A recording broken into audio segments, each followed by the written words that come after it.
Iran Israel మధ్య యుద్ధం జరుగుతోంది. దాని అప్డేట్స్ అందరికీ తెలుసు. కానీ దీని నుంచి అవుట్‌కమ్స్ ఏ విధంగా ఉంటాయి? ఎవరి పర్స్పెక్టివ్ ఏంటి? సో జియోపాలిటికల్ అడ్వాంటేజెస్, డిసడ్వాంటేజెస్ ఎవరికి ఎలా ఉన్నాయి చెప్తారా? అంటే ఇజ్రాయెల్‌కి ఇది ఒక ఏంటంటే ఒక జనరేషన్‌లో ఇంతటి ఆపర్చునిటీ, ఇంతటి అవకాశం వాళ్ళకెప్పుడు రాదు అని అనుకున్నారు. ఈ ఆపర్చునిటీని, ఈ అవకాశాన్ని చేజార్చుకోకూడదని చెప్పి వీళ్ళు యాక్షన్ తీసుకున్నారు. ఉన్నట్టుండి ఇప్పుడు వాళ్ళు ఏదో న్యూక్లియర్ బాంబ్ తయారు చేసేస్తున్నారు, మా మీద వేసేస్తున్నారు అని చెప్పి మాకు ఇంటెలిజెన్స్ ఉంది అని ఒక నెపం పెట్టి వాళ్ళు వెళ్లి కొట్టారు ఇరాన్. గత 3 నెలల క్రితం తుల్సి గబార్డ్ ఇచ్చినటువంటి రిపోర్ట్‌లో చాలా స్పష్టంగా చెప్పింది ఆవిడ. వీళ్ళు ఇప్పట్లో న్యూక్లియర్ బాంబ్ తయారు చేసేటువంటి ప్లాన్స్ కనిపించట్లేదు మాకు. క్షమత ఉన్నది. కావాలంటే ఎప్పుడో ఫ్యూచర్‌లో చేయొచ్చు. కానీ ఇప్పుడే ఇమ్మీడియేట్‌గా బాంబ్ తయారు చేస్తారని మాకు అనిపించట్లేదు అని అమెరికన్ ఇంటెలిజెన్స్ వర్గాలు చెప్పాయి. సో కాబట్టి ఇమ్మీడియేట్‌గా థ్రెట్ లేదు అని అందరికి స్పష్టంగా అర్థమవుతుంది. పైపెచ్చు ఇజ్రాయెల్ దానికోసం అవకాశం చూస్తోంది అని ఇరాన్ కూడా తెలుసు. కానీ ఇరాన్ అదే నేపథ్యం, అదే ఒక కారణం చెప్పి వాళ్ళు వెళ్ళి కొట్టొచ్చారు. సో మనకు ఇరాక్‌లో అమెరికా ఏం చేసిందో తెలుసు. వెపన్స్ ఆఫ్ మాస్ డిస్ట్రక్షన్ ఒక పేరు పెట్టి వెళ్ళి కొట్టారు. తర్వాత చూస్తే వెపన్స్ లేవు, మాస్ డిస్ట్రక్షన్ లేదు, ఏమీ లేదు. సో ఇరాన్ని కొట్టాలి అని ఇజ్రాయెల్ నిర్ణయించింది కాబట్టి దానికి ఏదో కారణం పెట్టి కొట్టారు, పూచిపెట్టి కొట్టారు అంతే. అంతకు మించి ఎవిడెన్స్ లేదు. తప్పకుండా ఇరాన్ యొక్క న్యూక్లియర్ కేపబిలిటీని బాగా దెబ్బతీసింది ఇజ్రాయెల్. కానీ యుద్ధం గెలవాలి అంటే కనుక ఏదో ఏరియల్ బొంబార్డ్మెంట్స్ చేసినంత మాత్రం యుద్ధం ఎవరు గెలవలేరు. చరిత్రలో ఎప్పుడు కూడా జరగదు. యుద్ధం గెలవాలంటే బూట్స్ ఆన్ ద గ్రౌండ్, మనుషులు వెళ్తే కానీ గెలవలేనటువంటి పరిస్థితి ఒకటి. రెండవది, ఇజ్రాయెల్ కి ఇరాన్ కి మధ్యలో సరిహద్దు లేదు. మధ్యలో జార్డన్ ఉంది, జార్డన్ ఇరాక్ ఉంది. ఇవన్నీ దాటుకుంటూ వెళ్తే కానీ రమారమి 1500 కిలోమీటర్లు మినిమం. ప్లస్ వీళ్ళు ఎక్కడి నుంచి టేక్ ఆఫ్ అవుతారో, అక్కడ ఎంత లోపల వెళ్ళి కొట్టాలో, అంటే 1500 నుంచి 2500 కిలోమీటర్ల వరకు ఇంత విస్తీర్ణం ఉన్నటువంటి ఏరియాలో వీళ్ళు వెళ్ళి ఆపరేట్ చేసి వెళ్ళి కొట్టాలి. ఎంత కొట్టినా కానీ కూడా అది చాలా పెద్ద దేశం. ఇరాక్ కంటే 4 రెట్లు పెద్ద, ఆఫ్ఘనిస్తాన్ కంటే ఆల్మోస్ట్ 2.5 రెట్లు పెద్ద, చాలా పెద్ద దేశం. సో కాబట్టి అటువంటిది భారతదేశంలో సగం కంటే పెద్దది, ఆల్మోస్ట్ 60%. భారతదేశంలో 60% అంత ఉంటుంది అది. కాబట్టి ఆ దేశాన్ని మొత్తం మీరు నాశనం చేయాలంటే అంత సులభమైన విషయం కాదు. స్ట్రాటజిక్ గా న్యూక్లియర్ అసెట్స్ మాత్రమే కొట్టారు కానీ వాళ్ళ మొత్తం కెపాసిటీని మీరు నిర్వీర్యం చేయలేరు. వాళ్ళ ప్రాక్సీలైనటువంటి ఇరాన్ ప్రాక్సీలైనటువంటి హెజ్బుల్లా, హమాస్, హౌతీలే ఈ రోజు దాకా ఎవరు వాళ్ళని ఓడించలేదు. హమాస్ ఇప్పటికి కూడా 50 మంది ఇజ్రాయలీ పౌరులని వాళ్ళ దగ్గర బందీగా ఉంచుకున్నారు. ఇంత యుద్ధం చేసి గాజాని ఆల్మోస్ట్ నేలమట్టం చేసినా కానీ కూడా ఇంకా 50 మందిని మీరు విడిపించుకోలేకుండా ఉన్నారు. అడపా ఒకరిని మీరు విడిపించుకోగలిగింది ఇజ్రాయెల్ కానీ ఇప్పటికి కూడా ఇంకా 50 మంది అలా వాళ్ళ అధీనంలోనే ఉంది. అంటే హమాస్ కూడా ఓడిపోలేదు. ఫస్ట్ అది గుర్తుపెట్టుకోవాలి. ఇప్పుడు కూడా హమాస్ చర్చలు సిద్ధంగా ఉంది. మీరు కనుక సీజ్ ఫైర్ చేస్తే మేము 50 మందిని రిలీజ్ చేస్తాం ఫేజెస్ లో అని చెప్పి వాళ్ళు ఇప్పుడు కూడా అంటున్నారు. కాబట్టి అక్కడ కూడా ఇజ్రాయెల్ గెలవరు. ఇప్పుడు కూడా రోజు వెళ్ళి కొడుతున్నారు కానీ గెలవట్లేదు. రెండు, హెజ్బుల్లాకి వాళ్ళ గ్యాప్ ఇచ్చి ఒక 5 కిలోమీటర్ల దాకా వీళ్ళు బఫర్ పెట్టుకున్నారు కానీ వాళ్ళ దగ్గర 150,000 మిజైల్స్ ఉంది. ఆ మిజైల్స్ ఎక్కడి నుంచి వచ్చినాయి? ఇరాన్ సప్లై చేసింది కదా. కాబట్టి రేపటి రోజు యుద్ధం ఇంకా ముందరకు సాగితే అక్కడి నుంచి మీకు అటాక్స్ వస్తాయి. అంటే ఈ రోజు స్ట్రాటజిక్ గా ఇరాన్ కూరుకుంది. వాళ్ళ ప్రాక్సీస్ ని ఉసిగొల్పలేదు. హిజ్బుల్లా కానీ హౌతీలు కానీ మళ్ళీ దాడులు మొదలు పెడితే ఇజ్రాయెల్ ఎన్ని ఫ్రంట్స్ లో యుద్ధం చేస్తుంది? కింద గాజాలో చేస్తుందా, అక్కడ హిజ్బుల్లాతో చేస్తుందా, అక్కడ యమన్ లో హౌతీలతో చేస్తుందా, ఇరాక్ లో ఉన్నటువంటి వీళ్ళ మిలిషియాస్ ఉన్నాయి, ఇరాన్ మిలిషియాస్ ఇరాక్ లో కూడా ఉన్నాయి, వాళ్ళతో పోరాడుతుందా? ముక్తదర్ అల్ సదార్ నిన్ననే పెద్ద ర్యాలీ తీశాడు అక్కడ బగ్దాద్లో ఇరాన్ సమర్థిస్తూ. మరి వాడు మొదలు పెడితే మరి వాళ్ళ పరిస్థితి ఏంటి? ఈ రోజు వేరే వ్యవహారం చేయగలుగుతున్నారు వీళ్ళు, హ్యాపీగా ఇరాక్ ఎయిర్ స్పేస్ మీద వెళ్ళి ఇరాన్ లో కొట్టొస్తున్నారు. రేపటి రోజు అక్కడ మీకు థ్రెట్ వస్తే ఏంటి పరిస్థితి? కాబట్టి ఈ యుద్ధం ఎంత ఇంకా కాలం పొడిగే కొద్దీ ఇజ్రాయెల్ కి డిసడ్వాంటేజ్ పెరగడం మొదలు పెడతారు. రైట్ నౌ ఇమ్మీడియట్ గా ఫస్ట్ వేవ్ లో వీళ్ళు చాలా కొట్టారు, వాళ్ళని చాలా ధ్వంసం చేశారు, బానే ఉంది. కానీ రెజీమ్ చేంజ్ చేయాలంటే అంత సులువైన విషయం కాదు. ఇది ఒక ఎత్తు. రెండు, అమెరికా బరిలో దిగుతుందా లేదా అనేది ఇప్పుడే ప్రశ్నార్థంగానే ఉంది, చెప్పలేము. డొనాల్డ్ ట్రంపే అన్నాడు నేను దిగుతానా లేదా నాకే తెలియదు అన్నాడు. ఎందుకంటే డొనాల్డ్ ట్రంప్ మీద చాలా ఒత్తిళ్లు ఉన్నాయి. మొదటి ఒత్తిడి ఇజ్రాయెల్ నుంచి, మీరు రండి బరిలో దిగండి, మాకు బంకర్ బస్టర్ బాంబులు ఇవ్వండి. బంకర్ బస్టర్ బాంబ్స్ ఇస్తే మేము ఫోర్డో అన్నటువంటి వాళ్ళ న్యూక్లియర్ సైట్ ని, బషార్ అన్నటువంటి న్యూక్లియర్ సైట్ ని మేము కొడతాము. అక్కడ 4-5 అంతస్తులు కొండ లోపల తొవ్వి లోపల పెట్టుకున్నారు న్యూక్లియర్ మెటీరియల్, వాళ్ళ రీసెర్చ్ అంతా కూడా. అక్కడ కొట్టాలంటే ఓన్లీ అమెరికా దగ్గర ఉన్న ఏకైక వెపన్ అది బంకర్ బస్టర్ బాంబ్స్. అవి ఇజ్రాయెల్ కావాలి. అమెరికా ఇస్తుందా? దాన్ని వాడాలంటే కూడా మామూలు ఏ ఎయిర్ క్రాఫ్ట్ కింద పెట్టలేదు. వీళ్ళ దగ్గర ఉన్నట్టు most modern F-35 air craft కింద కూడా పెడితే అది కొట్టలేరు. దాన్ని వాడగలిగింది ఒక్కటే ఎయిర్ క్రాఫ్ట్, అది కూడా అమెరికన్ ఎయిర్ క్రాఫ్ట్. అదేంటి B-2 బాంబర్. B-2 బాంబర్ లోనే పెట్టాలి. ఒక్కొక్క B-2 అది ఎంత హెవీ ఉన్నాయంటే 14-15 వేల కిలోలు ఉంటుంది ఒక్కొక్క bomb. So even B-2 bomber కూడా 2 బాంబులు తీసుకెళ్ళగలుగుతారు. ఇంత కొండ లోపల ఉందంటే కనుక ఎన్ని B-2 బాంబర్లు వెళ్ళాలి, అటువంటి ఎన్ని తీసుకెళ్ళి కొడితే కానీ వాళ్ళు లోపల పెనిట్రేట్ అవ్వలేదు. కాబట్టి ఇది పరిస్థితి. కాంక్రీట్ పెనిట్రేట్ అవుతుంది, కానీ హార్డ్ రాక్ ని పెనిట్రేట్ అవ్వగలదా, ఎంత దూరం వెళ్ళగలదు, ఇవన్నీ ప్రశ్నలు ఉన్నాయి. స్టిల్ అదొకటే ఆప్షన్. సో B-2 బాంబర్స్ ఒక 10-20 వెళ్ళి కొడితే కానీ దానికి మనకు రిజల్ట్, మరి డొనాల్డ్ ట్రంప్ దానికి సిద్ధంగా ఉన్నాడు. ఇది పెద్ద ప్రశ్న. సో ఇజ్రాయెల్ నుంచి ఒక లెవెల్లో ఒత్తిడి. రెండవది మనకు వాళ్ళ ఓన్ మాగా ఎవరైతే ఉన్నారో, make America great again, Donald Trump core supporters ఎవరైతే ఉన్నారో వాళ్ళు యుద్ధంలో దిగడానికి ససేమి రాను. ఎందుకు? ట్యాక్స్ పేయర్స్ మనీ తోటి నువ్వు అక్కడ దిగద్దు. నువ్వు ఎన్నికల్లోనే ఏం చెప్పావు? యుద్ధాలు ఆపేస్తాను, నేను యుద్ధాలకు వెళ్ళను, యుద్ధాలని ఆపేసి ఫోకస్ మన దేశం మీద పెట్టుకుంటాను అని నువ్వు చెప్పావు కాబట్టి నీకు ఓట్లు వచ్చాయి. ఇప్పుడు మళ్ళీ పోయిన కొత్త యుద్ధం స్టార్ట్ చేయడానికి మేము ఒప్పుకోము. అది ఒకటి. ఇంకొక విషయం ఏంటంటే దాంట్లో గతంలో మనం చూసాం, ఆఫ్ఘనిస్తాన్ లో కానీ ఎక్కడికి వెళ్ళినా కానీ 20 సంవత్సరాలు పోరాటం చేస్తే గానీ అక్కడ ఏమి జరగలేదు. 20 సంవత్సరాలు పోరాటం చేసి కూడా ఓడిపోయిన దేశంగా వెళ్ళిపోయారు అక్కడి నుంచి. మళ్ళీ ఇక్కడ 20 సంవత్సరాలు పోయి అక్కడ యుద్ధం చేసేటువంటి ఓపిక లేదు, అలిసిపోయింది అమెరికా దేశం. వాళ్ళ పిల్లల్ని ఎవరి యుద్ధానికో పంపించడానికి సిద్ధంగా లేదు. ఎవరో ఇజ్రాయెల్ ఇరాన్ కొట్టుకుంటుంటే మన పిల్లలు ఎందుకు ఇక్కడ చావాలి, దానివల్ల మనకేంటి లాభం, అలా ఆలోచన చేస్తాం. సో అందుకని ఈ మాగా అన్నటువంటి టీం దానికి సమర్థన, అంటే core Donald Trump core team ఏదైతే ఉందో, అతని సపోర్ట్ బేస్ ఏదైతే ఉందో వాళ్ళు ఒప్పుకోవట్లేదు. మూడవ ప్రెషర్ ఎక్కడి నుంచి వస్తుందంటే అమెరికన్ డీప్ స్టేట్ నుంచి వస్తుంది. అమెరికన్ డీప్ స్టేట్ కి ఇరాన్ రెజీమ్ కావాలి, ఇరాన్ లో ఉన్నటువంటి ఖమనే లాంటి వ్యక్తులు కావాలి. వాళ్ళని తీసేస్తే కనుక అక్కడ ప్రెషర్ ఉండదు, మనకు వెస్ట్ ఏషియాలో ప్రెషర్ ఉండదు. ఈ రోజు అమెరికా ఏం చెప్తోంది? ఇరాన్ న్యూక్లియర్ బాంబ్ తయారు చేస్తుంది, ఇరాన్ మీ మీద దాడులు చేస్తాడు, కాబట్టి మేము ఉన్నాం మిమ్మల్ని కాపాడడానికి అని 11-12 స్థావరాలు పెట్టుకున్నారు, ఈ బేసెస్ పెట్టుకున్నారు. యుఏఈ నుంచి ఒమాన్, ఖతార్, సౌదీ అరేబియా, తర్వాత మనకి బహ్రెయిన్, ప్రతి దగ్గర వాళ్ళ బేసెస్ అన్ని పెట్టుకున్నారు కంప్లీట్ గా. కువైత్, ఈవెన్ ఇరాక్ లో ఉన్నాయి, అన్ని బేసులు పెట్టుకున్నారు, జార్డన్ అన్ని దగ్గర పెట్టుకున్నారు. రేపు ఈ బేసులన్నిటికీ పైసలు ఎవరు ఇస్తున్నారు? అమెరికన్ ట్యాక్స్ పేయర్ ఏమైనా పే చేస్తుందా? ఆ దేశాల నుంచి తీసుకుంటున్నాడు కదా పైసలు. సౌదీ అరేబియా పే చేస్తుంది, యుఏఈ పే చేస్తుంది, ఒమాన్ పే చేస్తుంది. రేపటి రోజు అక్కడి నుంచి అమెరికా వెళ్ళిపోతే కనుక నష్టపోయేది ఎవరు? అమెరికానే నష్టపోతుంది కదా, వాళ్ళకేం ప్రాబ్లం?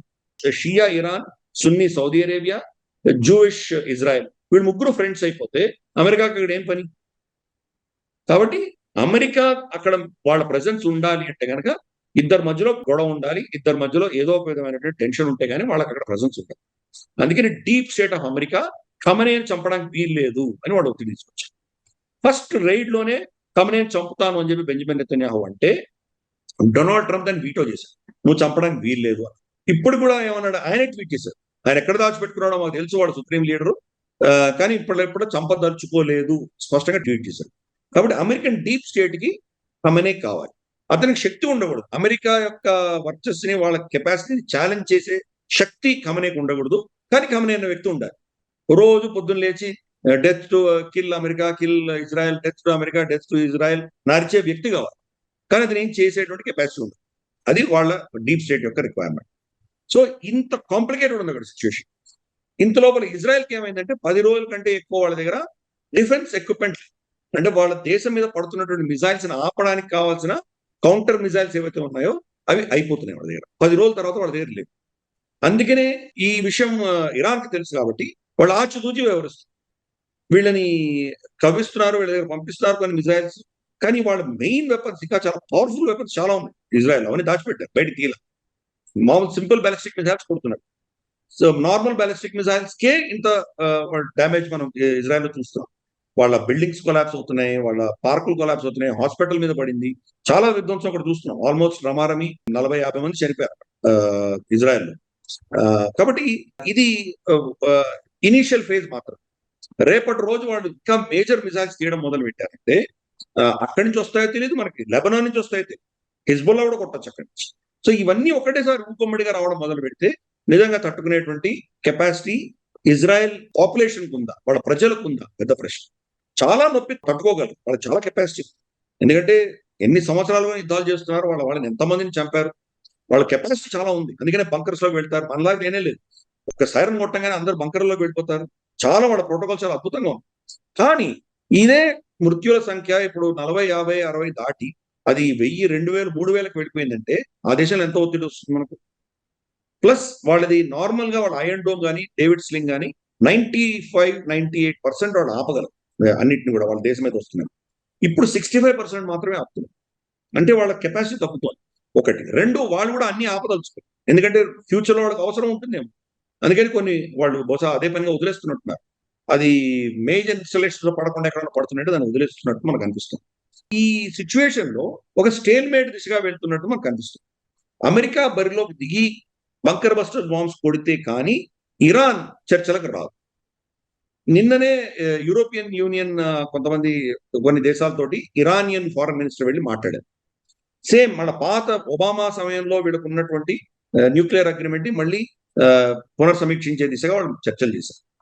యూరోప్ ఏం చెప్తోందంటే మేమైతే అగ్రిమెంట్ నుంచి బయటికి వెళ్ళలేదు కదా, డొనాల్డ్ ట్రంప్ వెళ్ళిపోయాడు, కానీ మేము వెళ్ళలేదు కదా, మేము అగ్రిమెంట్ కట్టుబడి ఉన్నాం కదా, కాబట్టి మళ్ళీ దాని గురించి చర్చిద్దాం, దాన్ని మళ్ళీ మనం రీస్టార్ట్ చేద్దామని వాళ్ళు అంటారు. ఇరాన్ ఏమంటుంది, అప్పటికి ఇప్పటికీ పరిస్థితి మారిపోయింది, ఇప్పుడు ఇజ్రాయెల్ మీరు ఫస్ట్ సీజ్ ఫైర్ చేయమనండి, ఫస్ట్ ఆపమనండి, రెండు మాకు క్షమాపణ చెప్పండి, మా సార్వభౌమత్వాన్ని వాళ్ళు ఉల్లంఘించారు, మేము వాళ్ళని ఏం చేయలేదు, వాళ్ళు వచ్చి మమ్మల్ని కొట్టారు, కాబట్టి మాకు వాళ్ళు క్షమాపణ చెప్పాలి, రిపాట్రియేట్ చేయాలి, వాళ్ళ పైసలు మాకు నష్టపరిహారం చెల్లించాలి, ఇవి జరిగితే మేము అప్పుడు న్యూక్లియర్ చర్చలకు వస్తాం అని ఇరాన్ స్టాండ్ ఇస్తుంది. సో కాబట్టి ఇవన్నీ కూడా ఏంటంటే మనకు ఏదో బెంజమిన్ అయితే 2 వారాలు ఆపరేషన్ చేస్తాను అయిపోతుందని అనుకున్నాడు, కానీ అది అయ్యే పని కాదు. ఈవెన్ ఖమనే కూడా బహుశా వీళ్ళకి ఎక్కడున్నాడో తెలిసినా కానీ కూడా చంపడానికి అమెరికా పర్మిషన్ ఇవ్వట్లేదు. సో ఇది ఇంత కాంప్లికేటెడ్ సిచ్యువేషన్ ఉంది అక్కడ. ఇంత లోపల చైనా, రష్యా ఇద్దరు కూడా ఇరాన్ అడుగుతున్నాను. ఇరాన్ ఇజ్రాయెల్ మధ్య చెప్తున్నారు, యుఎస్ కి సంబంధించి చెప్తున్నారు, కానీ ఇప్పుడు పుతిన్ ఒక స్టేట్మెంట్ ఇచ్చాడు. యాక్చువల్లీ నేను ఇందాకనే చదువుతున్నాను. యాక్చువల్లీ పుతిన్ ఇచ్చిన స్టేట్మెంట్ ఏంటి అని అంటే, over 200 Russian experts are currently helping build 2 more nuclear reactor units at the Bushehr nuclear power plant in Iran, and we have agreed with the Israeli leadership that their safety will be ensured. So Putin నిజానికి ఇంకా nuclear, మీరు ఇందాకన్నారు bunker bombs ఉంటే గానీ ఇప్పుడు వాళ్ళకున్న ఆ nuclear assets ని వాటిని తీసేయలేరు అని. సో ఇప్పుడు మేము ఇంకో 200 మంది ఎక్స్పర్ట్స్ తోటి ఇంకా న్యూక్లియర్ వెపన్స్, న్యూక్లియర్ ఎక్స్పర్ట్స్ తోటి మేము తయారు చేపిస్తున్నామని రష్యా అధినేత పుతిన్ చెప్తున్నాడు. అండ్ చైనా కూడా ఈ ఇద్దరు డీఎస్కలేట్ చేయాలి, ఇమీడియట్ గా వెనక్కి వెళ్ళిపోవాలని చెప్పేసి చెప్తున్న పరిస్థితులు కనబడుతున్నాయి. సో రష్యా అండ్ చైనా గనక సపోర్ట్ గా ఇరాన్ కి సపోర్ట్ గా వస్తే పరిస్థితి ఇంకా తారుమారయ్యే అవకాశాలే ఉన్నాయి కదా. ఈవెన్ అమెరికా కూడా రష్యాని అడుగుతోంది, మీరు ఇంటర్వ్యూన్ కాకండి దీంట్లోకి, ఇది చాలా డేంజరస్ అవుతుంది అని చెప్పేసి. Right, correct. అంటే అఫ్కోర్స్ ఈ రోజు రష్యా యుక్రెయిన్ తో సతమతం అవుతోంది కాబట్టి వచ్చి డైరెక్ట్ గా వీళ్ళు దీంట్లో బరిలో దిగేటువంటి పరిస్థితిలో ఈ రోజు రష్యా లేదు. కానీ రష్యా కానీ చైనా కానీ డైరెక్ట్ గా యుద్ధంలో దిగకపోయినా పరోక్షంగా ఇరాన్ సమర్థన ఇవ్వచ్చు. ఫర్ ఇన్స్టెన్స్ చాలా మిజైల్స్, రష్యన్ మిజైల్స్ ఉన్నాయి వాళ్ళ దగ్గర, ఇరాన్ దగ్గర. సో ఆ మిజైల్స్ అన్ని కనుక వాళ్ళు నిజంగా ఇంకో అడిషనల్ మిజైల్స్ ఇవ్వడము లేదా ఇంకా టెక్నాలజీ ఇవ్వడము అటువంటి ఏమైనా చేస్తే కనుక బహుశా మళ్ళీ ఇరాన్ యొక్క కెపాసిటీని మళ్ళీ వాళ్ళు మళ్ళీ పునఃస్థాపించవచ్చు. ఆ probability is there. So China ఏం చేసింది, ఆల్రెడీ 2-3 ఫ్లైట్స్ చైనా నుంచి వెళ్ళి ఇరాన్ లో తెహరాన్ లో దిగినట్టు మనకు తెలుస్తుంది. ఆ ఎయిర్ క్రాఫ్ట్ తో మరి ఎటువంటి సామాగ్రి వాళ్ళకి సప్లై చేశారో మనకు తెలియదు. డ్రోన్స్ ఇచ్చారా లేదా డ్రోన్ మ్యానుఫ్యాక్చర్ చేయడానికి కావాల్సినటువంటి ఏమంటారంటే మెటీరియల్ ఏమైనా చైనా ఇచ్చిందా మనకు తెలియదు. సో ఇవన్నీ కూడా ఏంటంటే వాళ్ళ దగ్గర నుంచి బయట నుంచి సపోర్ట్ రావచ్చు, కానీ యుద్ధంలో డైరెక్ట్ దిగకపోయినా కానీ కూడా తప్పకుండా వాళ్ళు ఒక విధమైనటువంటి ఇరాన్ పక్షాన్ని నిలబడేటువంటి ప్రమాదం తప్పకుండా ఉంది. కానీ ఈ 200 మంది ఎవరైతే పనిచేస్తున్నారని వ్లాడిమిర్ పుటిన్ చెప్పారో అది ఎప్పుడో అగ్రిమెంట్ చేసిందే. న్యూక్లియర్ పవర్ ప్లాంట్ చేస్తున్నారు, న్యూక్లియర్ వెపన్స్ కి చేయట్లేదు. వాళ్ళ న్యూక్లియర్ పవర్ ప్లాంట్ కట్టుకుంటున్నారు. ఇజ్రాయెల్ ఆర్గ్యుమెంట్ ఏంటంటే ప్రపంచంలోనే ఆయిల్ గ్యాస్ ఉన్నటువంటి వన్ ఆఫ్ ద బిగ్గెస్ట్ దేశం ఏదైనా ఉందంటే ఇరాన్. మీ దగ్గర ఉన్నటువంటి ఆయిల్ మీకు కాదు కదా, మొత్తం ప్రపంచానికి సప్లై చేయగలిగినంత మీ దగ్గర ఆయిల్ గ్యాస్ ఉంది కాబట్టి మీకు న్యూక్లియర్ ఎనర్జీ ఎందుకు కావాలి, న్యూక్లియర్ పవర్ ఎందుకు కావాలి? మీ దగ్గర ఉన్న పెట్రోల్ తోటే మీరు జనరేటర్లు పెట్టుకోవచ్చు కదా, మీ దగ్గర ఉన్న పెట్రోలియం ప్రొడక్ట్స్ గ్యాస్ తోటే మీరు టర్బైన్లు పెట్టుకోవచ్చు, ఎలక్ట్రిసిటీ జనరేట్ చేసుకోవచ్చు. మీకు న్యూక్లియర్ పవర్ ఎందుకు కావాల్సి వచ్చింది? And of course Iran argument ఏంటంటే క్లీన్ ఎనర్జీకి వెళ్దాం అని అనుకుంటున్నాం మేము, కాబట్టి న్యూక్లియర్ పెట్టుకుంటున్నాం అంటున్నాం. సో ఇదంతా కూడా అంటే ఒక విధమైనటువంటి గేమ్ జరుగుతుంది. సో ఆ న్యూక్లియర్ పవర్ ప్లాంట్ ని ఎస్టాబ్లిష్ చేయడానికి రష్యా వచ్చింది. భారతదేశంలో కూడా కూడంకులం ప్లాంట్ మనది ఏదైతే ఉందో తమిళనాడులో, అది కూడంకులం ప్లాంట్ కూడా మనకు రష్యానే సప్లై చేస్తుంది. రష్యానే దాన్ని మొత్తం కమిషన్ చేస్తుంది. కాబట్టి అలాగే ఇరాన్ లో కూడా చేస్తుంది. మా మీద దాడులు చేయకండి అని రష్యా డైరెక్ట్ గా ఇజ్రాయెల్తో మాట్లాడు. ఇజ్రాయెల్ అష్యూరెన్స్ ఇచ్చింది రష్యా, మీ వ్యక్తులు ఎవరైతే ఉన్నారో వాళ్ళని ఒక బిల్డింగ్ కో ఎక్కడో కన్ఫైన్ చేయండి, వాళ్ళు ఉన్న దగ్గర మేము దాడులు చేయము, మిగతా ప్రాంతంలో ఏం చేస్తామో తర్వాత మేము చేస్తామని చెప్పారు. కాబట్టి ఈ ఇజ్రాయెల్ ఇంతవరకు చేసిన దాడులలో కంప్లీట్ గా ఇరాన్ యొక్క న్యూక్లియర్ కెపాసిటీని ధ్వంసం చేశారు అన్నది ఎక్కడ మనకు ఎవిడెన్స్ కనిపించట్లేదు. IAEA international atomic energy agency ఇచ్చిన స్టేట్మెంట్ లో అదేం చెప్పిందంటే న్యూక్లియర్ రేడియేషన్ కానీ లీకేజ్ కానీ ఎక్కడా కనిపించలేదు అని చెప్తున్నారు. అంటే న్యూక్లియర్ మెటీరియల్ సేఫ్ గానే ఉంది కదా అర్థం. ఇజ్రాయెల్ చెప్తుందంటే న్యూక్లియర్ మెటీరియల్ టచ్ చేయట్లేదు, మేము వాళ్ళ కెపాసిటీని ధ్వంసం చేస్తున్నాం అంటున్నాం.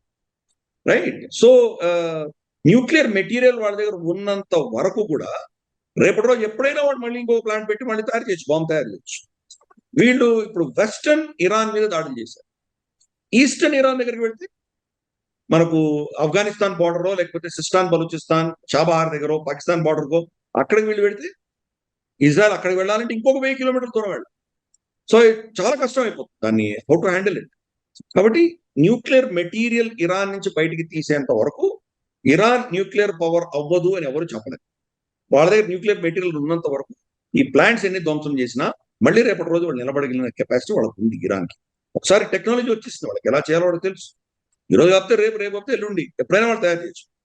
కాబట్టి ఈ ప్రమాదం ఉంది. ఎందుకంటే ఇజ్రాయెల్ కంప్లీట్ గా గెలిచింది అని ఎవరు చెప్పలేరు.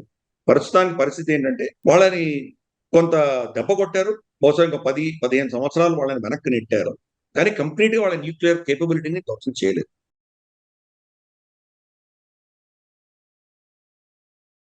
ఈ వీడియో మీకు నచ్చినట్టయితే లైక్ చేయండి, 10 మందికి షేర్ చేయండి. అలాగే కామెంట్ల రూపంలో మీ అభిప్రాయాలను మాతో పంచుకోండి. Nationalist hub group of channels ను సబ్స్క్రైబ్ చేసుకుని తెలుగునాట జాతీయవాద జర్నలిజాన్ని ప్రోత్సహించండి. ఈ వీడియో కింద ఉన్న బెల్ ఐకాన్ పై క్లిక్ చేయడం మర్చిపోవద్దు.